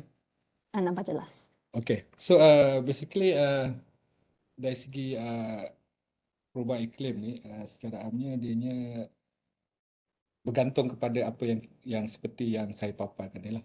So maksudnya di sini secara amnya peningkatan 1 darjah Celsius temperature suhu boleh menyebabkan atmosfer kita mampu untuk menampung 7% lebihan kelembapan tu di atmosfer. Maksudnya di sini sekiranya adanya kelembapan waktu tersebut, so dia boleh contain 7% more. Maksudnya kalau hujan sepatutnya 100 mm, dia jadi 107 mm lah. So apakah kesannya di sini? So selain daripada membekalkan orang kata hujan yang lebih lebat, so sistem yang terhasil daripada kandungan moisture yang lebih tu dan juga tenaga yang lebih menyebabkan kita punya hujan tu selain daripada dia lebih banyak, lebih ekstrim, dia juga akan menyebabkan berlakunya ribut petir yang lebih ekstrim. Dia juga menyebabkan berlakunya angin yang lebih kuat kesan daripada ribut petir tersebut lah. Tu dari segi orang kata peningkatan hujan. Okey. Sebaliknya dari segi kemarau juga dia juga berhubung kait sebab sekiranya kawasan tu tak ada moisture ataupun moisture tu kelembapan tu dibawa ke tempat lain. So, secara amnya dengan peningkatan suhu darjah Celsius ni akan meningkatkan orang kata risiko berlakunya heat wave. Sebab faktor moisture tu adalah satu elemen yang menstabilkan suhu. So sekiranya suhu tak ada, kelembapan tak ada, so temperature dia akan overshoot. So dia akan lebih pada 1 darjah Celsius. So maksudnya di sini dia akan menyebabkan berlakunya heat wave, dia akan menyebabkan berlakunya orang kata kemarau yang lebih ekstrim dan sebagainya. So climate change akan menyebabkan dia dua faktor lah. Keadaan yang lebih ekstrim dari segi lembap dan juga lebih ekstrim dari segi kering. So hubung kaitnya dengan GHG ni sebab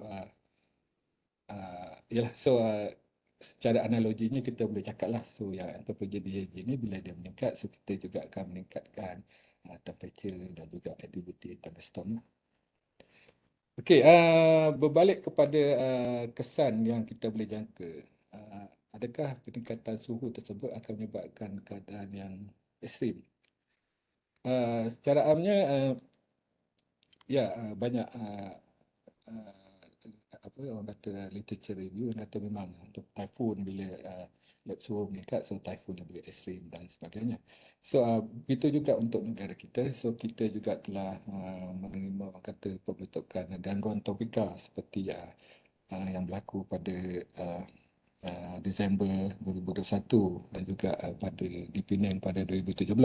Pembentukan tropical depression ataupun gangguan tropika ni berlaku. Adakah faktor perubahan iklim ni, peningkatan suhu menyebabkan benda-benda ni berlaku lebih kerap?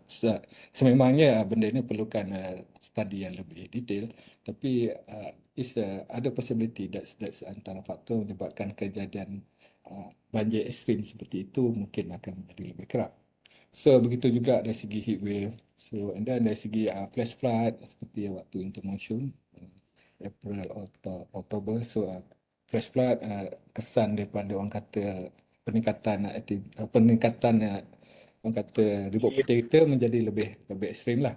So begitu juga lightning dan sebagainya dari segi drought, forest fire dan haze. So maksud saya di sini selain daripada data GHG tadi, data-data metodologi yang asas sebenarnya kita boleh gunakan untuk mengkaji untuk kita faham kenapa kejadian cuaca ekstrim di Malaysia ni menjadi semakin kerap. Adakah ianya disebabkan oleh faktor antropogenik punya carbon ataupun mungkin ianya adalah natural. So tapi kedua-duanya adalah perubahan iklim itself, tapi ianya sama ada disebabkan oleh antropogenik ataupun natural. So if we can tackle that one, sama ada antropogenik dan natural. So natural kita memang tak boleh cakap tak ada nak buat apalah, tapi dari segi antropogenik, so kita mungkin boleh buat action ataupun langkah-langkah mitigasi ataupun adaptasi lah untuk kita mengurangkan kesan-kesan bencana tersebut lah. Saya rasa mungkin boleh menjawab sebenarnya Dr. Moderator ke? Ya. So itu sajalah. Ya, banyak informasi yang diberikan ni Dr. Fairuz. Terima kasih. So saya rasa mungkin kita boleh bukakan sesi Q&A kepada para hadirin sekalian. Saya nampak dalam rangan chat juga Encik Ambun dan Dr. Fairuz dah banyak menjawab soalan. Dan jika hadirin yang dihormati ingin menanya soalan, boleh masukkan dalam rangan chat di bawah ataupun boleh menekan ikon angkat tangan tu supaya tim teknikal kita boleh unmute anda untuk menanya soalan lah. Dan, saya ke dalam ruangan chat ini.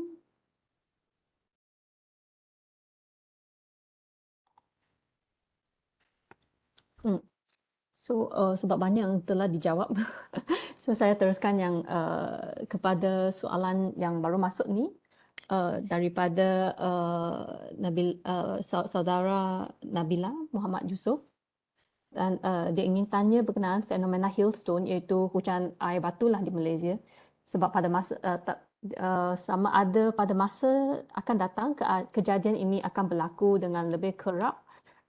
Ya. Dan saya rasa ini soalan kepada Dr. Fairuz lah. Sama doktor boleh kongsikan sikit informasi tentang fenomena ini, hailstone. Uh, saya saya tak pernah buat research pasal Heston ni. Tapi secara amnya dia punya cerita ni, Heston ni dia berlaku di mana uh, partikel-partikel udara ataupun titisan awan tu dia bergerak, maksudnya dia bergerak sebab dia akan updraft naik ke atas. So and then pada suhu minus 20 degree Celsius dia dah bentuk dalam bentuk grupal lah, kita panggil dah bentuk uh, saya tak pasti bahasa Malaysia apa, dalam bentuk grupal lah, maksudnya dia ada positif negatif punya charge. So di sini and then bila berlakunya ada grupal tu baru dia ada macam updraft, downdraft dan sebagainya. So bila berlakunya hujan, so microburst tu, so katalah grupal tu terbentuk pada ketinggian yang agak rendah. So that's why dia bila dia jatuh tu dia jadi hail lah, dalam bentuk hailstorm lah. So dari segi jangka panjang tu to be honest saya tak begitu pasti. So dari segi hailstone so mungkin Cik Ambon boleh tolong jawab. Yang dalam pembentangan Dr. Farouz tadi, yang boleh nampak tu mungkin keadaan yang lebih ekstrim ini dia akan berlaku dengan lebih kerap lah, tapi mungkin bahagian Heston ini masih dalam proses penyelidikan dan perlu banyakkan study lagi lah. Terima kasih saudara yang menanya soalan ini. Dan kami ada satu lagi soalan daripada Prof. Madina. So, Prof ingin tahu setakat mana ketinggian atau altitude pemantauan yang dijalankan oleh Met Malaysia. Setinggi mana pemantauan itu dijalankan, sama ada untuk atmosfera ataupun udara. Dia bergantung kepada jenis data yang kita try untuk ambil lah. So untuk ozon, untuk yang jenis ozon zone kita lepaskan balon tu. So basically dia boleh mencapai 35 km lah. And then dari segi macam saya kata tadi, dari segi ozon punya alat kita blue spectrometer tu. So dia sebenarnya direct solar radiation daripada matahari. So walaupun kita ukur dekat bawah, tapi dia sebenarnya kira dia punya total column tu daripada bawah sampai ke top of atmosphere tu. So dia kira panjang tu. So that's that proses dari segi ketinggian lah, kalau nak kita ketinggian. So dari segi model juga biasanya menggunakan data radiosom yang kita lepaskan di lapangan terbang. Yang digunakan untuk macam Encik Ambon tunjuk tadi, yang gambar angin, suhu, tekanan tu. So basically saya rasa dia boleh pergi dalam 15 km di atas. Tinggi juga. Ya. Ya, saya rasa mungkin boleh jawab kot. So yalah so satellite radar tu cerita lain lah. So setelah itu lagi tinggi lah. Dia di luar lah. Yang radar tu dia pun boleh pergi tinggi lah. Okay. Alright. So mungkin saya boleh tanya soalan kepada Encik Ambon. Ya, boleh. Tadi Encik ada show tentang chart cuaca penerbangan tu kan. So bila tengok kita nampak macam dia merangkumi data global. So saya ingin tahu sama ada data ini dia adalah selaras sedunia ataupun dia dibekalkan oleh Met Malaysia dan Met Malaysia ada compare dengan data global yang digunakan atau disesuaikan untuk tempat lain ke? Okey, terima kasih Dr. Maggie ya. So tadi saya dah tunjukkan data-data yang kita cerap sama ada di kawasan permukaan bumi ataupun di udara atas di atmosfera lah. So data-data yang seperti di upper air station tadi itu, data-data yang kita cerap itu akan kita kongsi untuk seluruh dunia. Okay? Jadi data-data tadi yang kita cerap setiap hari 2 kali sehari itu, pukul 8 pagi dan pukul 8 malam itu, So kita akan kumpulkan dan kita hantar kepada satu pusat dekat Bracknell itulah, dekat London tu. So di situ dia akan dikumpulkan semua data di seluruh dunia sebagai initial value. So satu titik awal untuk menjana model cuaca itu tadi. So model cuaca yang dijana seluruh dunia itu akan dihantar balik kepada semua pejabat meteorologi di seluruh dunia, termasuk di Malaysia lah. So kita akan mendapat cuaca data-data yang ramalan yang terkini lah setiap hari. Malah pusat-pusat tersebut juga akan menjalankan operasi untuk menjana produk setiap 6 jam. So setiap 6 jam kita akan dapat produk yang baru untuk ramalan hingga ke beberapa hari ke hadapan. So data-data ini juga kita akan gunakan untuk buat pemantauan cuaca di tempat kita lah. Sebagai panduan sama ada kita perlu mengeluarkan amaran cuaca buruk ataupun tidak. Semua bergantung pada data-data yang kita terima tadi itulah. So data-data ini kita memang kongsi di seluruh dunia, dan data ini juga memang kita telah kena pastilah memang sudah dinamakan sebagai quality check pusat data di Bracknell itu tadi sebelum dia akan disimpan dalam untuk menjana NWP tersebut lah, numerical weather prediction model tadi. So yang ini akan diraihkan untuk ramalan ke hadapan lah, NWP tadi itu. Okay. So itu menjawab soalan Maggie tu macam mana soalan tadi? Betul? Ya. Terima kasih Encik. Untuk penerbangan pun kita guna yang tu. Sebab penerbangan ni dia lebih data dia tu perlu lebih tinggi sehingga kepada flight level dia orang 34,000, sebab kapal ni semua terbang tinggi-tinggi ni. 34,000, 36,000 kaki daripada paras bumi. So itu data-data yang kita perlu cerap lah. Sebab itu kita gunakan balloon. Balloon ni boleh mencapai lebih tinggi daripada pada paras penerbangan kapal. So data-data tadi kita akan buat setiap hari lah. Okey. Terima kasih Encik Ambon. Dan kita ada soalan yang baru dari Dr. Hana. Bolehkah terangkan sedikit mengenai prosedur pembenihan awan ketika negara dilanda kemarau? So saya rasa soalan ini saya ajukan kepada Dr. Fairuz lah. Boleh. Prosedur dari segi teknikal ke prosedur dari segi dasar. So macam ni, kalau dari segi teknikal, so biasanya kita monitor bergantung pada situasi lah, sama ada disebabkan oleh kekurangan air di empangan ataupun disebabkan oleh jerebu. So dia dua cerita yang berbeza. So kalau dari segi kekurangan air di empangan, so basically kita memang ada monitor data. So kita tengok mungkin kita expect dalam bulan depan ke, mungkin kita perlu buat cloud seeding sebab air semakin turun sebagainya. So itu first step.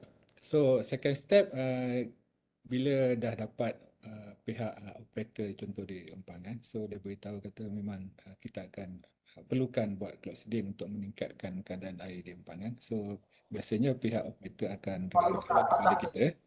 Okay. So bila dia request, kita tak semestinya kita akan buat on the spot, sebab kita kena tengok keadaan cuaca juga, sama ada atmosfera mempunyai cukup kelembapan untuk dia menjana keadaan cuaca yang menghasilkan hujan yang lebih lah. So in general itulah keadaan atmosfera. Kita perlu tengok keadaan angin, kita perlu tengok keadaan moisture, and then ialah kesesuaian. Sebab kita bila nak buat cloud seeding ni, kita biasanya dia tertumpu kepada orang kata target punya area. So maksudnya kita boleh contohnya di empangan muda. So kita kena pastikan sebab dia kat belakang dia tu ada banjaran dan so on. So kita kena make sure yang ada awan terbentuk pada waktu lebih kurang dalam pukul 1 sampai pukul 3 atau 1 hingga pukul 4. So di luar pada waktu tu orang kata cloud seeding dah tak sesuai dilakukan sebab kata faktor pembentukan awan tu sendirilah. So kita punya time ada limited, kita kena tahu kita kena expect yang itulah keadaan memang akan berlaku pembentukan awan sebelum di empangan, sebelum dia masuk ke kawasan empangan. Okey, pada waktu kejadian, so waktunya kita perlu lihatlah kalau macam kes jerebu mungkin kita tak boleh guna orang kata yang menggunakan hygroscopic flare yang jenis macam kita boleh cakap mengapi kot macam mercun lah mengeluarkan natrium klorat. Kalau macam jerebu kita kena decide lah ataupun mungkin kawasan empanan tu besar dan sebagainya kita mungkin terpaksa menggunakan menggunakan PDM lah, menggunakan lautan garam yang dipancur. So kalau kawasan radius tu kecil kita mungkin boleh gunakan hygroscopic flare sahaja. So itu adalah antara prosedur-prosedur yang kita perlu fikirlah sebelum kita membuat operasi cloud seeding. Banyak experience dan information yang kena terlibatlah dalam buat decision ni. Ya, betul. Sebab aktiviti cloud seeding ni dia tak murah. So dia sebab melibatkan kapal terbang, so dia kos dia agak tinggi lah. So maksudnya kegagalan untuk memastikan hujan tu adalah sesuatu yang agak sukar diterima oleh pengguna lah. Dan jika nak menjalankan prosedur cloud seeding ini, berapa tinggi kapal terbang tu akan naik sampai?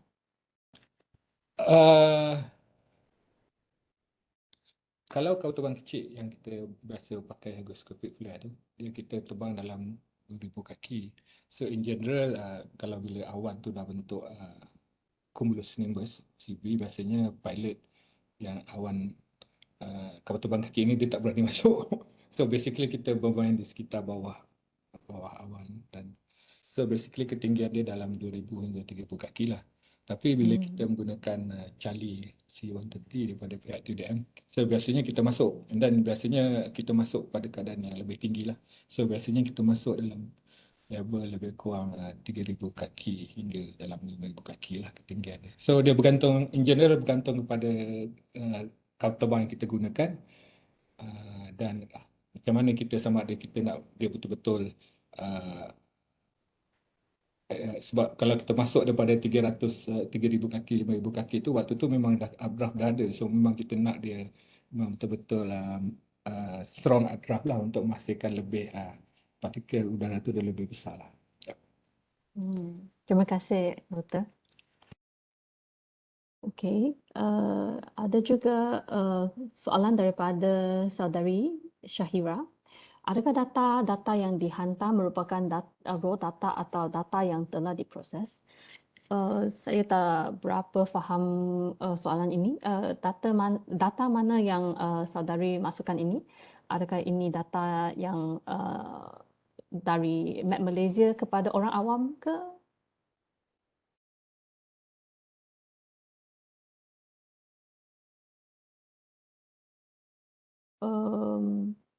While waiting for saudari Syahira punya reply, mungkin kita boleh discuss sikit tentang soalan lain. So dari Puan Noraida, ini soalan kepada Encik Ambun. Sepanjang tempoh Encik di Met, apakah most bizarre issue atau case yang Encik kena approach untuk sokong penyiasatan dengan menggunakan data Met Malaysia? Saya dah jawab sebenarnya di situ. Tapi okeylah. So, tapi memang macam menarik juga. Tapi ini untuk Met Malaysia lah, bukan untuk saya saja. So ada juga kes-kes yang agak pelik kan. Alasan-alasan yang beri. Tapi bila kami buktikan sebaliknya. So jadi itulah pentingnya data-data meteorologi ini. So ada kes yang dikatakan dia lari daripada kawasan negara dia ke negara kita disebabkan cuaca buruk kan. So, tapi sebenarnya nak buat penyeludupan. Bila dia tangkap, itulah. So, bukti-bukti cuaca juga diambil. Adakah betul cuaca buruk tempat tu dan dia lari ke kawasan negara kita. So, inilah antara isu-isu yang pernah kita alami lah di Jabatan Meteorologi Malaysia. Data Met tu dia memang affect lah. Tak dapat nak case ini dipusing balik pula. Ya, betul-betul. Thank you for the sharing, Encik Ambun. Dan juga ada satu soalan tu, dia fenomena hujan batu. Bolehkah kita amalkan kejadian dia? Okey, saya nak mengulas sikit fenomena hujan batu tadi. Walaupun Dr. Fairuz tadi dah diulaskan kan. So dia tanya balik ni, siapa bertanya ni? Nabilah kan. So dia hujan batu ni sebenarnya berlaku apabila terdapatnya awan cumulonimbus yang besar dan tinggi. Kenapa dia dalam awan tu jadi batu? Sebab katakan awan tu betul tinggi.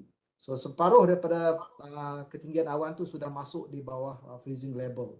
Itu di bawah taras beku. Kalau suhu dia di bawah 0 darjah Celsius lah, di bahagian puncak awan tu tadi. So kita tahu di dalam awan itu berlaku pergolakan yang amat drastik. Jadi molekul udara dari bawah tadi tu dibawa naik ke atas, dan bila dia sampai melepasi tahap beku tu, dia akan jadi ais dan dibawa balik ke bawah.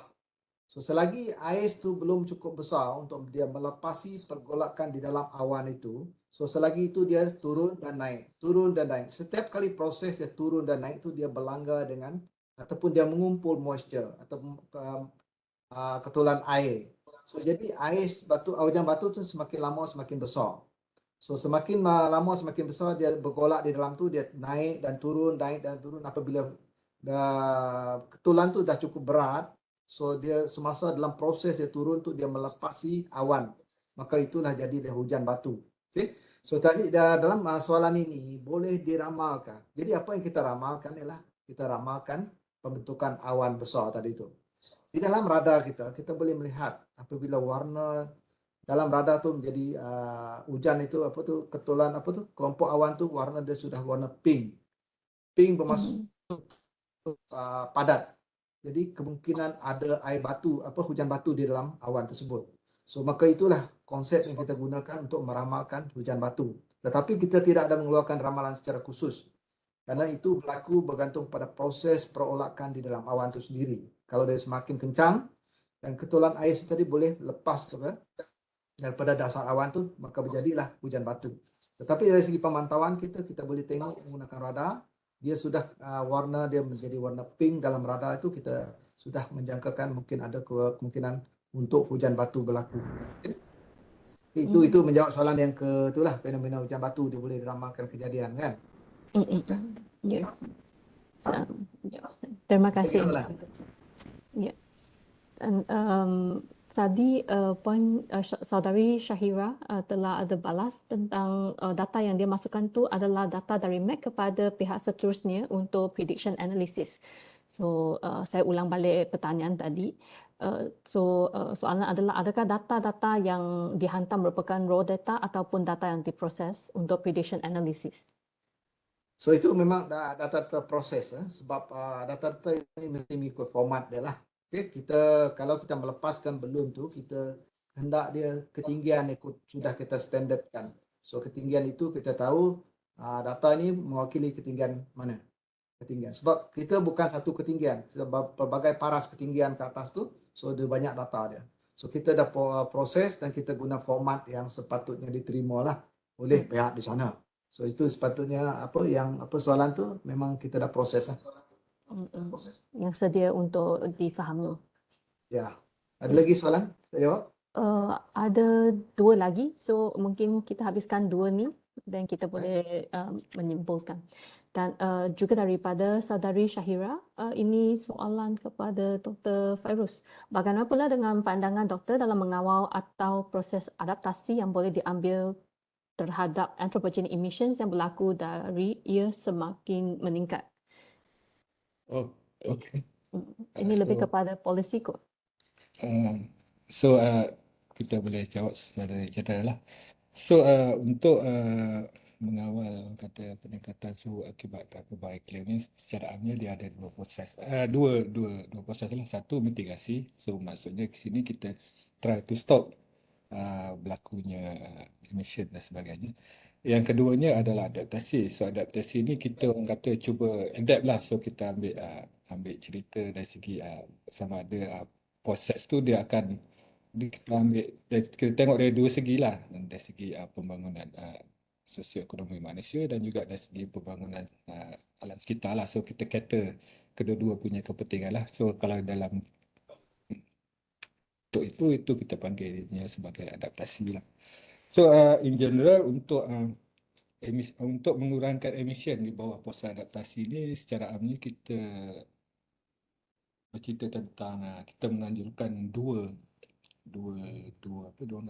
approach lah. Satu is nature based solution. So untuk mengurangkan emission tu, so kita solution dia kita gunakan secara nature.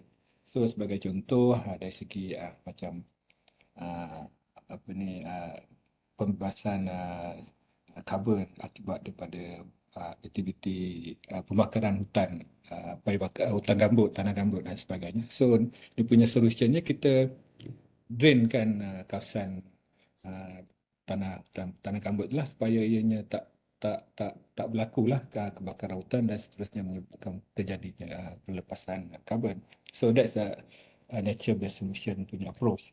So yang keduanya adalah secara co-benefit lah. So sesuatu yang kita buat tu akan menguntungkan, memberi keuntungan kepada pihak-pihak yang berkaitan lah. So dia ada maksudnya mungkin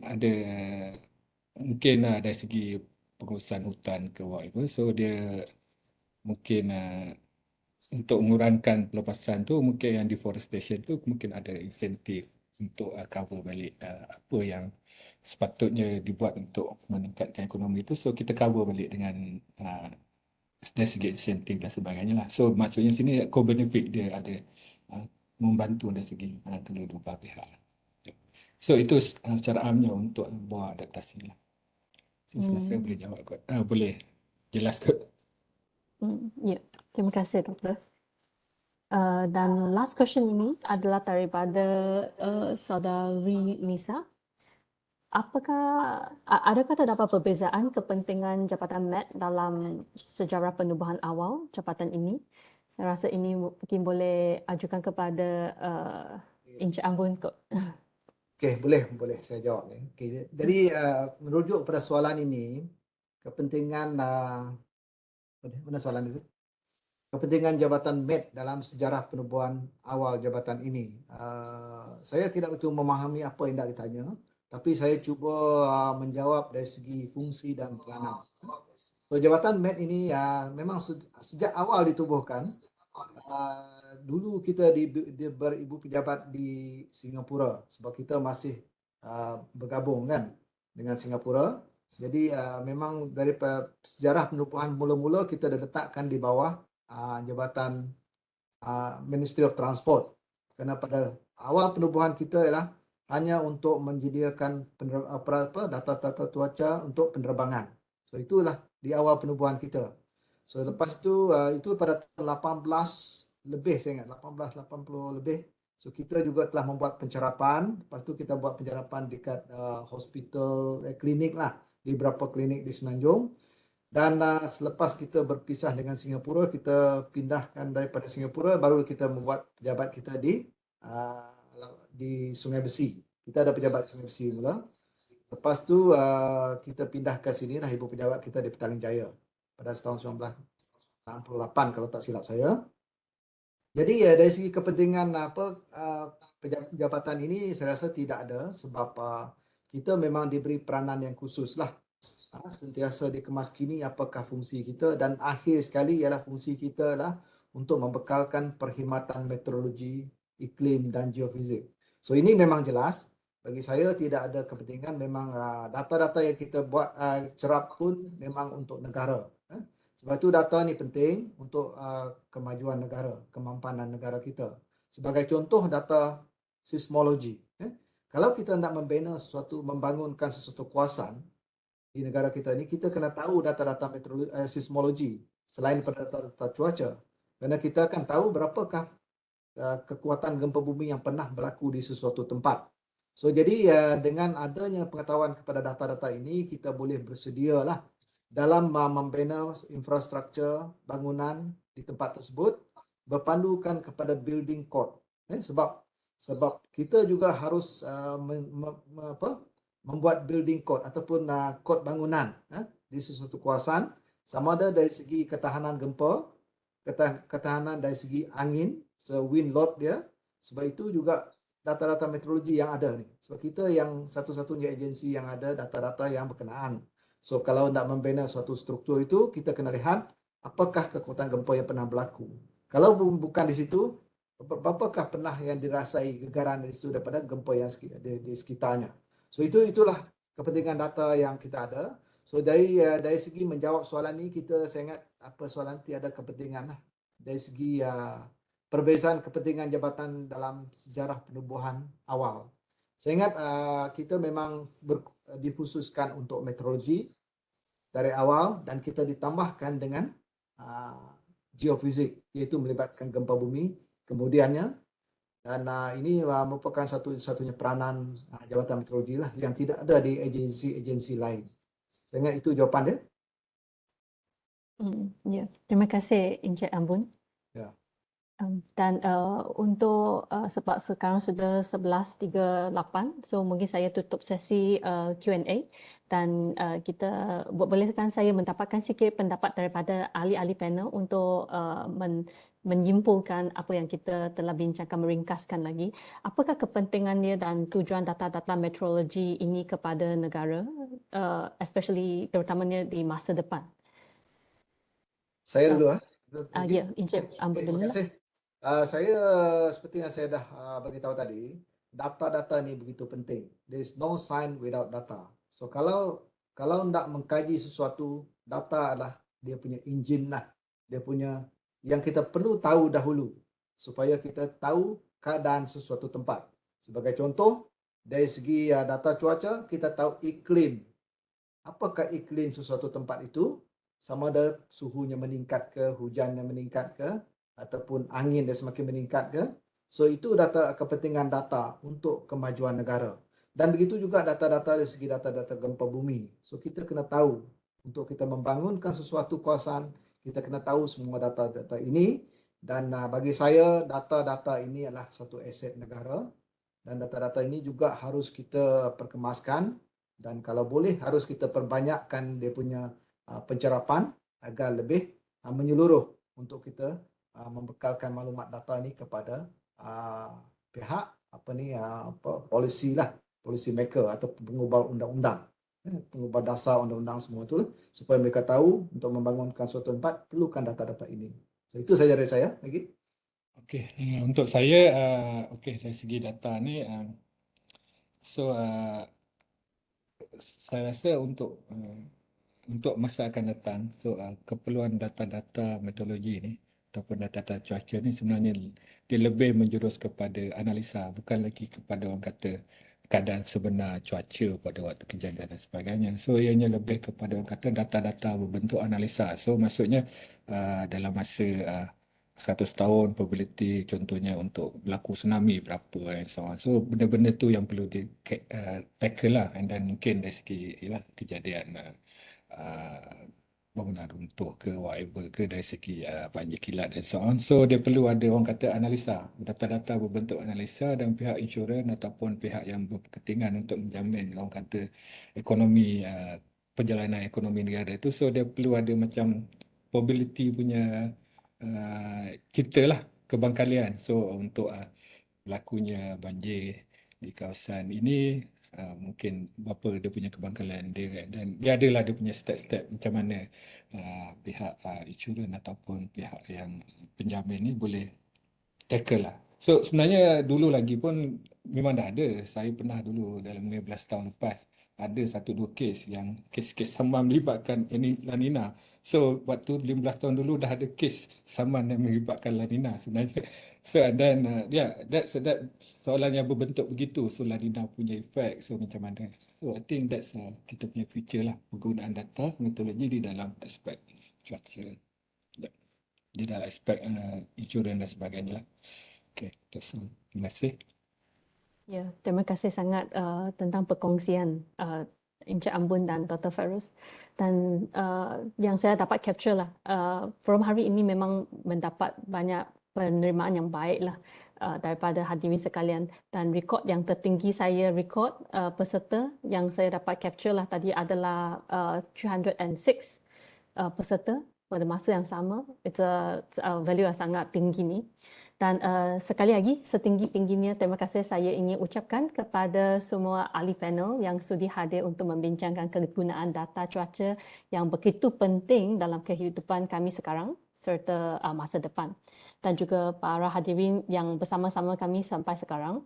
Dan saya harap forum ini boleh memberi informasi yang bermanfaat kepada semua hadirin yang dihormati. Dan saya ingin menyampaikan ucapan maaf jika terdapat tersilap kata dan kekurangan selama berjalannya acara ini. Dan dengan ini, saya kembalikan kepada pengerusi forum, Dr. Hana. Sesi majlis. Baik, terima kasih banyak Dr. Maggie di atas sesi moderasi yang sangat baik tadi, dan saya bagi pihak IPI mengucapkan terima kasih banyak-banyak kepada Encik Ambon dan juga Dr. Fairuz daripada Jabatan Meteorologi Office yang sudi bersama-sama kami untuk menjayakan forum. Terima kasih dan Vladi, lain kali kita panggil boleh datang lagi ya. Terima kasih. Jadi untuk menyimpan kenangan bagi forum kita pada pagi ini, boleh ke saya minta jasa baik hadirin dan hadirat untuk kita sama-sama membuka video dan mengambil gambar. Saya janji tak lebih 10 minit saja. Boleh ya? Terima kasih. Jadi Sekretariat ICT bila-bila masa saja bersedia boleh ambil gambar ya.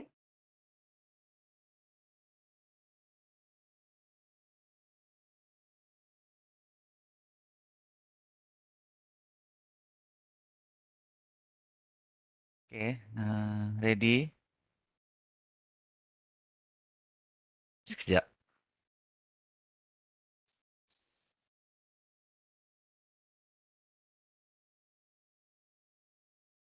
Okay, 1, 2, 3.